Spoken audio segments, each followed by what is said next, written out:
जब किसी मुल्क की करेंसी गिरती है तो या तो आवाम सड़कों पर उतर आती है या फिर स्क्रीन पर रील देखने लगती है। यहाँ सवाल यह है कि आप किस मुल्क के शहरी हैं, भारत या फिर ईरान। ईरान में करेंसी गिरी तो आवाम सड़कों पर उतर आई, और भारत में करेंसी गिरती है तो एक तबका उसके फ़ायदे गिनवाने में लग जाता है। और इसी दौरान गोदी मीडिया प्राइम टाइम पर हिंदू मुस्लिम डिबेट सजाकर असली मुद्दों से आवाम का ध्यान भटकाने में अपनी ड्यूटी पर डट जाता है। विरोध प्रदर्शन ईरान में हो रहे हैं और वजह बिल्कुल साफ है, मईशत में गिरावट और ईरानी रियाल की गिरती हुई कदरें इन मुजाहरों की असली वजह हैं। लेकिन भारत का गोदी मीडिया क्या दिखा रहा है? इस्लामोफोबिया में डूबा हुआ गोदी मीडिया ये नैरेटिव सेट कर रहा है कि ये मुजाहरे इस्लाम के खिलाफ हो रहे हैं, मतलब हर चीज़ में हिंदू मुस्लिम। कमाल है यार। इस दरमियान अगर आप चाहते हैं कि ऐसे सवाल जिंदा रहें तो चैनल को सब्सक्राइब कीजिए, फेसबुक पेज को भी फॉलो कर लें, और अगर मुमकिन हो तो न्यूज़ G24 की आर्थिक सहायता भी कीजिए, लिंक डिस्क्रिप्शन में है।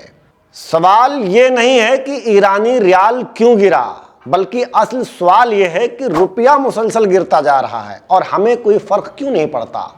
साल 2014 से पहले जब जब रुपया गिरता था तब तब प्रधानमंत्री की गरिमा गिरती थी। कल सेंसेक्स का लुढ़कने के बाद रुपए ने इस तरह से फिसलना शुरू किया, इस तरह से गिरना शुरू किया कि 67 रुपए से फिसलता फिसलता फिसलता रात को 68.89 पर आकर खड़ा हो गया। इस करेंसी के साथ देश की प्रतिष्ठा जुड़ी हुई होती है, और जैसे जैसे करेंसी गिरती है तैसे तैसे देश की प्रतिष्ठा गिरती है। लेकिन साल 2014 के बाद कहा गया कि रुपए की वैल्यू नहीं गिरी बल्कि डॉलर मजबूत हुआ है। Thank you so much for doing this, ma'am. Just earlier this week, the Indian rupee traded a bit weaker as geopolitical tensions continue to build up. What is your assessment of the challenges that the rupee could see in the days ahead, and what measures are being taken to tackle the slippery slide? First of all, I would look at it as not rupee sliding, I will look at it as dollar strengthening. Dollar strengthening incessantly. So obviously all other currencies are performing against a strengthening dollar. ये वही तर्क हैं जिनके सहारे विश्वगुरु भारत का economic system चलाने की कोशिश की जा रही है। अब इसका अंजाम क्या होगा, इसका फैसला मैं आप पर छोड़ता हूँ। ईरान में जब ईरानी रियाल की कदरें गिरी तो ये सिर्फ नंबर नहीं गिरे थे, लोगों की जिंदगी गिरी थी, आत्मसम्मान खतरे में पड़ गया था और मुस्तकबिल अंधेरे में जाता दिखाई दे रहा था। ईरानी अवाम जानते हैं कि कमज़ोर करेंसी का मतलब एक कमज़ोर कौम, इसीलिए वो सड़कों पर निकले। इसीलिए उन्होंने अपने सियासतदानों से सवाल पूछे और जेन्युइन सवाल पूछे। उन्होंने खामोश रहने के बजाय बोलने को तरजीह दी ताकि ईरान की खुदमुख्तारी ग्लोबल मार्केट में कमज़ोर ना पड़ने पाए। अब एक दूसरी तस्वीर देख लीजिए। भारत में रुपया गिरता जा रहा है, महंगाई बढ़ रही है, दरामदात महंगी हो चुकी हैं, छोटे और मझोलिए कारोबार बंद पड़ रहे हैं, मगर हम मसरूफ़ हैं मोबाइल पर रील्स देखने में। शादी ब्याह की वीडियोस, वल्गर कॉमेडी क्लिप्स देखकर हम विश्वगुरु बनने के ख्वाब देख रहे हैं।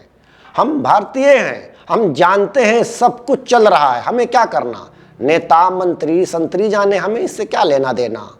जिस बात पर ईरान में नारे लग रहे हैं कि हम महंगाई कबूल नहीं करेंगे, इसी बात पर सियासतदानों से सवाल भी पूछे जा रहे हैं, और इसी बात को लेकर भारत में सेल्फी ली जा रही है, लाइक्स बटोरे जा रहे हैं और हंसी उड़ाई जा रही है। ईरान में करेंसी गिरती है तो आवाम जाग उठती है, भारत में करेंसी गिरती है तो आवाम कैसे रिएक्ट करती है ये आप खुद देख लीजिए। अमेरिका को सबसे ज्यादा खतरा पता है किस चीज का है? उसकी डॉलर की औकात है ना, यहाँ से यहाँ आ जाएगी।